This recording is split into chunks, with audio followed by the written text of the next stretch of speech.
മിക്ക കുടുംബജീവിതത്തിലും നമ്മൾ കേൾക്കുന്ന കാര്യമാണ്, ഒരു വൈബില്ല, ഞാൻ വിചാരിക്കുന്ന രീതിയിലല്ല അവളുടെ പെരുമാറ്റം അല്ലെങ്കിൽ അയാളുടെ പെരുമാറ്റം.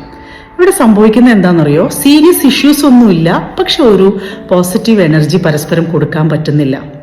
ഇവിടെ നമ്മൾ മനുഷ്യർക്ക് മെയിനായിട്ട് 3 മൊഡാലിറ്റീസ് ആണുള്ളത്. നമ്മൾ എങ്ങനെ കാര്യങ്ങളെ അബ്സോർബ് ചെയ്യുന്നു എന്നുള്ളത്. അത് ഫസ്റ്റ് വൺ വിഷ്വൽ ആണ്, സെക്കൻഡ് വൺ ഓഡിറ്ററി ആണ്, ആൻഡ് തേർഡ് വൺ കിനസ്തെറ്റിക് ആണ്. ഈ 3 കാര്യങ്ങളിലൂടെയാണ്, 3 അല്ല 5 ഉണ്ട് ആക്ച്വലി, പക്ഷെ 3 നോർമൽ മനുഷ്യരിൽ നമ്മൾ കാണുന്ന കാര്യം. അത് ഞാനിപ്പോൾ വിഷ്വലി വളരെയധികം മൊഡാലിറ്റി കൂടുതലുള്ള ആളാണെങ്കിൽ എനിക്ക് നല്ല ഗിഫ്റ്റുകൾ കൈമാറുന്നതും നല്ല ഭംഗിയിൽ ഡ്രസ്സ് ചെയ്യുന്നതും ഒക്കെ ആയിരിക്കും എൻ്റെ പങ്കാളിയിൽ കാണാൻ ആഗ്രഹം. പക്ഷെ എൻ്റെ പങ്കാളി ഓഡിറ്ററി ആണെങ്കിൽ ആൾക്കുണ്ടാവുക ഒരുപാട് സംസാരിക്കണം, ഞാൻ പറയുന്നതൊക്കെ കേൾക്കണം, എനിക്ക് ഇങ്ങോട്ടും കുറേ സംസാരിക്കണം.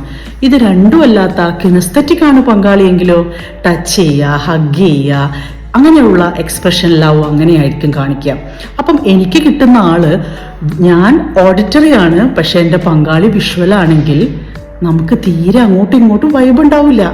അപ്പോൾ പരസ്പരം കിനസ്തെറ്റിക് ആയ ഒരാൾക്ക് ഓഡിറ്ററി ആയ ഒരാളെ കാണുമ്പോൾ ആൾക്ക് ടച്ചിങ് ആണ്, മറ്റേ ആൾക്ക് ടച്ചിങ് അത്ര താല്പര്യമില്ല, സംസാരിക്കണം.